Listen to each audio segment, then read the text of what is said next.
I am 109 years old. Let that number settle in your mind for a moment. I was born before the Titanic sank. I was born before women could vote in this country. I was a grown woman when the stock market crashed in 29, and I was already considering retirement when Neil Armstrong walked on the moon. I have outlived the Spanish flu, polio, the Cold War, and the invention of the internet. I have buried 3 generations of dogs, 2 husbands, and nearly everyone I ever danced with. And this morning, at 6 a.m. sharp, I sat at my kitchen table and completed the New York Times crossword puzzle in ink. I didn't use ink because I am arrogant. I used ink because I do not believe in giving myself an escape route. When you make a mistake, you look at it. You acknowledge it. You don't erase it and pretend it never happened. That is the first lesson of a century on this earth. Own your errors, or they will own you. People treat me like a biological curiosity. They come to my house, journalists, researchers, nervous young relatives, and they stare at me as if I am a talking exhibit in a museum. They ask the same question, always with a breathless, desperate quality. Edna, what is the secret? Is it blueberries? Is it red wine?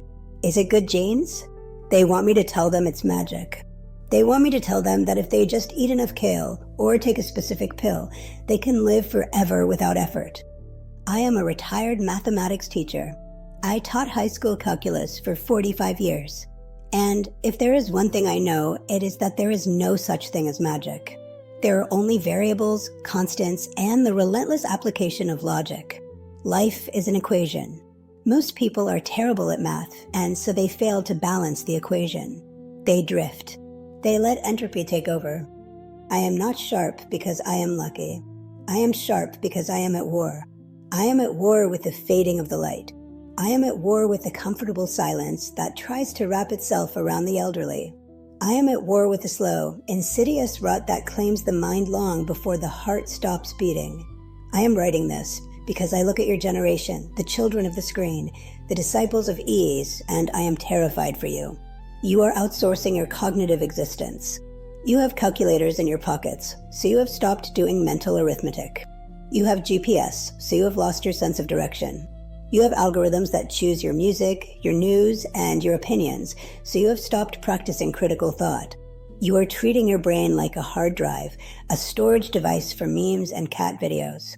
But the brain is not a hard drive. It is a muscle.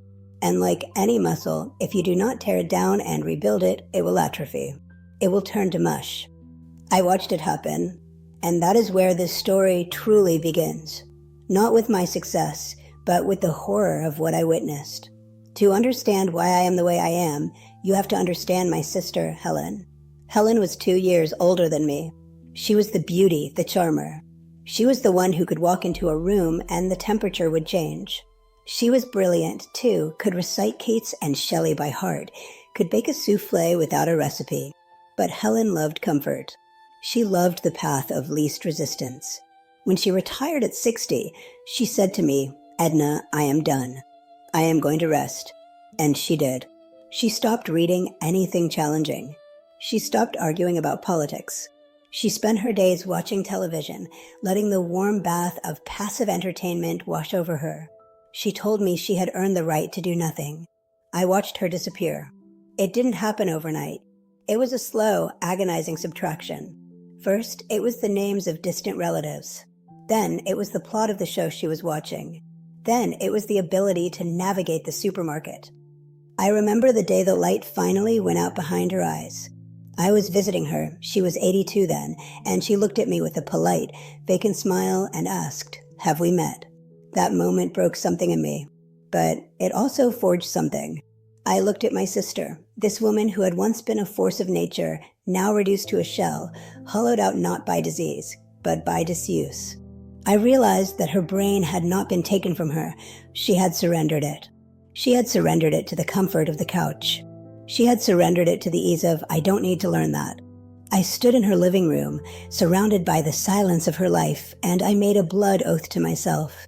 I swore that I would never rest. I swore that I would die with my boots on. I swore that I would keep the machinery of my mind grinding until the gears stripped. That was nearly 30 years ago. I am still here. Helen is long gone. So if you want to know how to keep your mind while everyone else is losing theirs, pull up a chair. Put away your phone.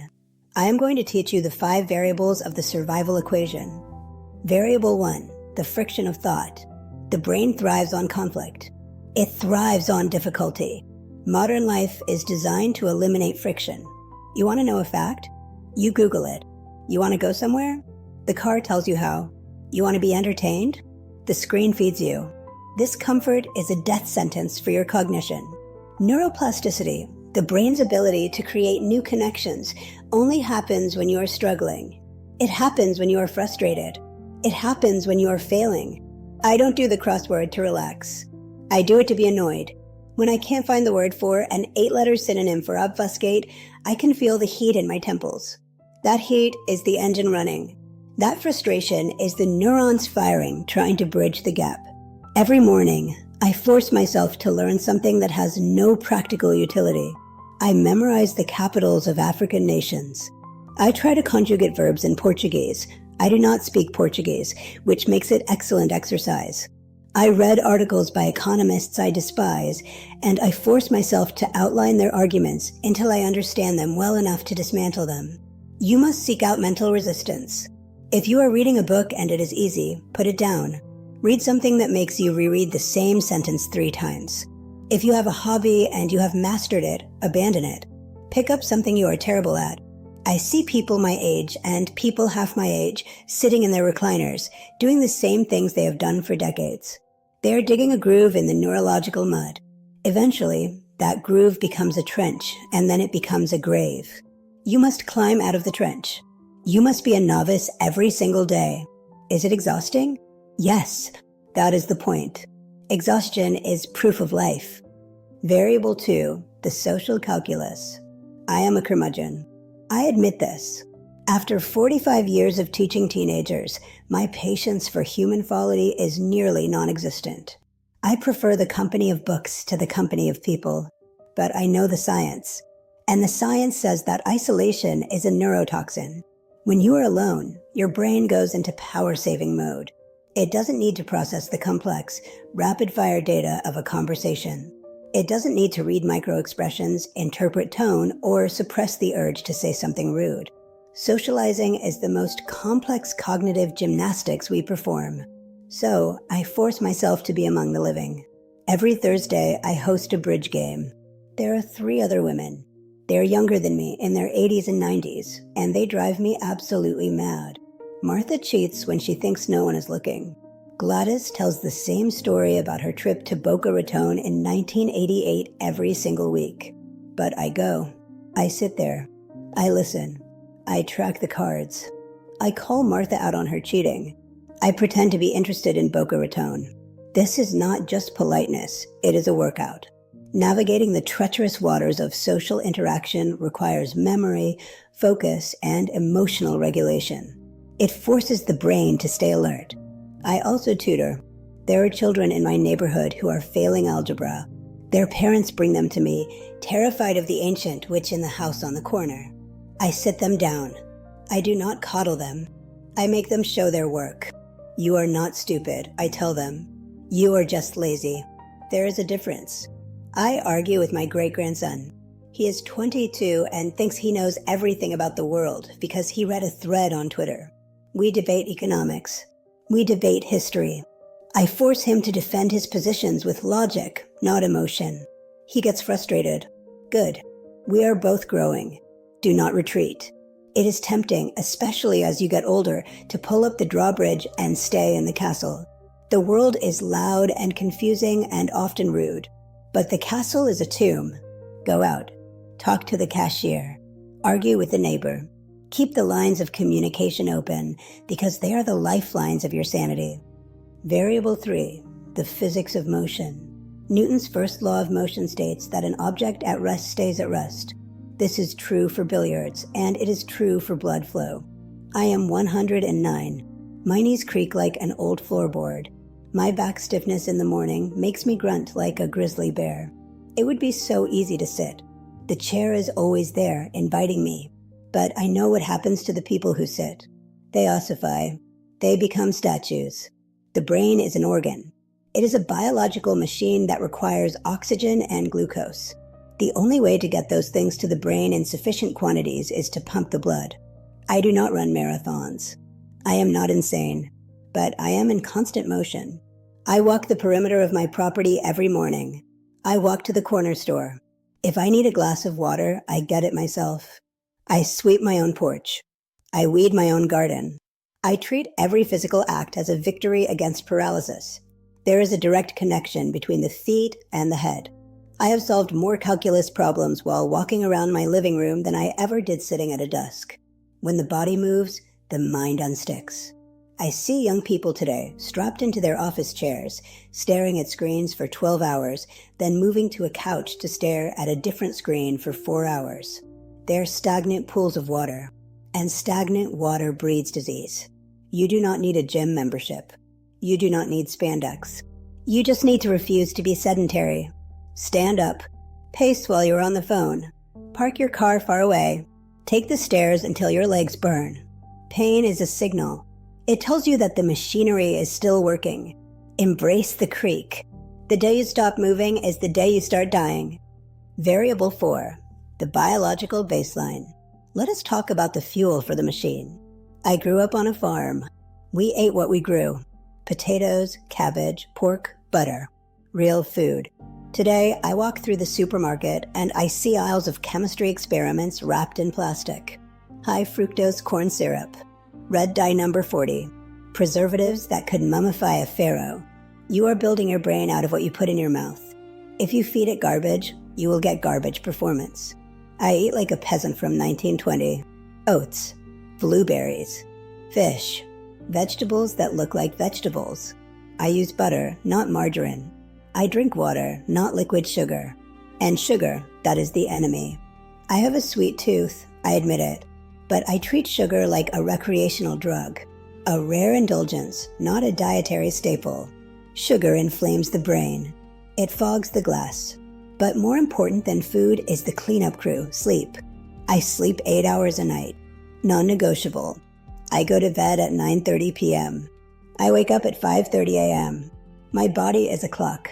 I hear people bragging about how little they sleep. I only need 4 hours, they say, puffing out their chests.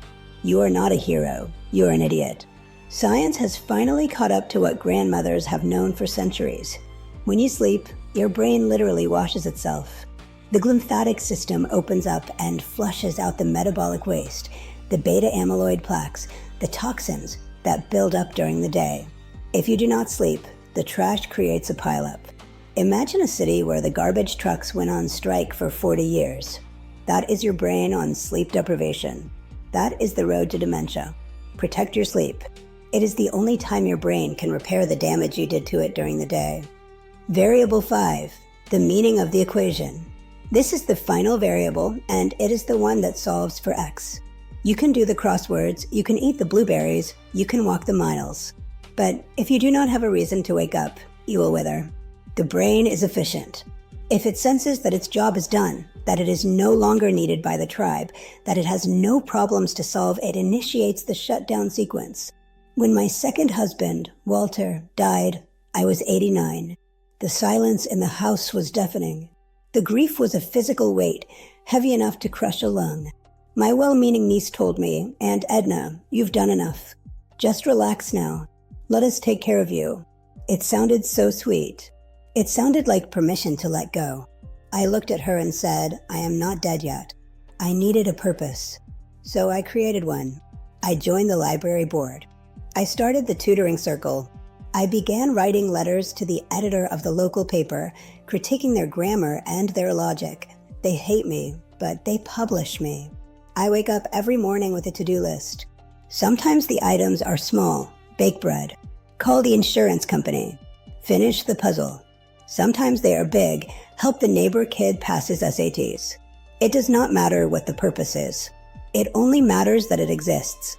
You must be needed. You must have a stake in the future, even if you won't be there to see it. Retirement is a dangerous concept. It implies that your contribution is finished. It implies that you are now a consumer, not a creator. Never retire from life. Change your job, yes. Slow down, perhaps. But never stop being useful. The final calculation. I look at the calendar. 109. The math says I am running out of runway. The probability of me being here next year is statistically low. I am not afraid. I have looked the Reaper in the eye many times. He can wait. I have squeezed every ounce of juice out of this orange. I have used this brain until the edges are frayed. I have not saved it for a special occasion. I have worn it out. And that is my challenge to you. Don't save yourself. Don't preserve your energy. Spend it. Spend your mental energy on hard books and complex ideas. Spend your emotional energy on difficult people and deep conversations. Spend your physical energy on movement and action. Do not coast. Coasting is for bicycles going downhill. You are climbing a mountain. The view from up here at 109 is not what you expect. It isn't peaceful. It is stark. It is clear. I can see the mistakes I made, and I can see the victories. But mostly, I see the tragedy of potential wasted. I see millions of beautiful, powerful brains scrolling through infinite feeds of nothingness, sedated by dopamine, asleep at the wheel. Wake up. Pick up a pen. Pick up a book. Pick up a problem. The class is dismissed. But the test? The test never ends until the bell rings. And the bell hasn't rung yet. Now, if you will excuse me, 43 across is a 6-letter word for defiance, and I believe the answer is living.